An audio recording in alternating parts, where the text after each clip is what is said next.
এখন চোরাই পথে এই দেশে তো শুধু গরুই না, এই দেশে অনেক কিছুই চোরাই পথে আসে।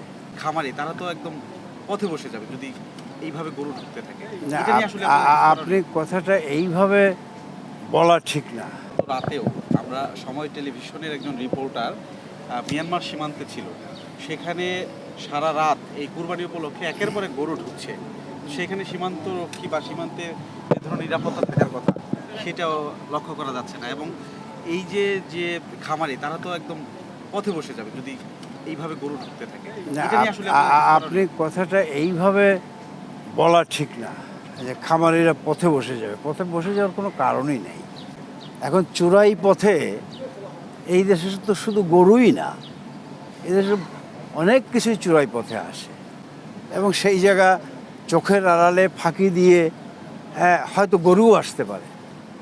কিন্তু আমাদের নীতিগত স্ট্যান্ডটা হলো যে আমরা এই এই এই গবাদি পশু আমদানি করবার মানে সিদ্ধান্ত আছে যে কোনো অবস্থাতে আমদানি করব না আমরা, এবং কাউকে আমদানি করার অনুমতি দেব না। তো সুতরাং এইখানে আপনার যেই কথাটি বললেন এবং আমার উত্তরও তো একইভাবে বললাম যে এই চোরাই পথে এবং আমার সীমান্ত রক্ষীদের চোখের আড়ালে হয়তো কিছু আসতে পারে, বা তারপরেও আমরা আমাদের স্বরাষ্ট্র মন্ত্রণালয়কে অবহিত করেছি। তারা পদক্ষেপ গ্রহণ করবে, যারা সীমান্ত রক্ষী আছে তারা যেন আরও বেশি তৎপর হয় যাতে করে অবৈধ পথে এই গবাদি পশু কেউ না আনতে পারে। ঠিক আছে। স্যার, একটা বিষয় হচ্ছে গাজীপুরে আমরা দেখছি যে মিডিয়াতেও আসছে যে গরুর খাদ্য হিসাবে স্পিনিং মিলে তুলা ব্যবহার করা হচ্ছে, এতে পশুর স্বাস্থ্য ঝুঁকি বাড়ছে, গরু মারা যাচ্ছে। এই ব্যাপারে প্রশাসনের তেমন উদ্যোগ আমরা দেখছি না।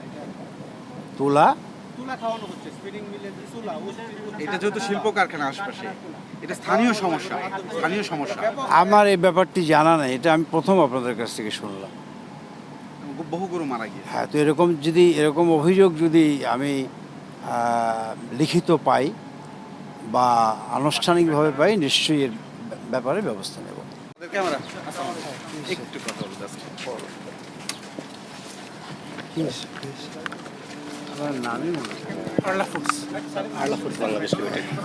ফুড অ্যান্ড হ্যাঁ, সেটা হচ্ছে এই যে কোরবানির সামনে, জি। কোরবানি উপলক্ষে দেশে গরু, ছাগল বা গবাদি পশু প্রস্তুত আছে কতগুলো এবং কোনো ঘাটতি আছে কিনা, এটি একটি বিষয়। Okay, sir, ready, sir?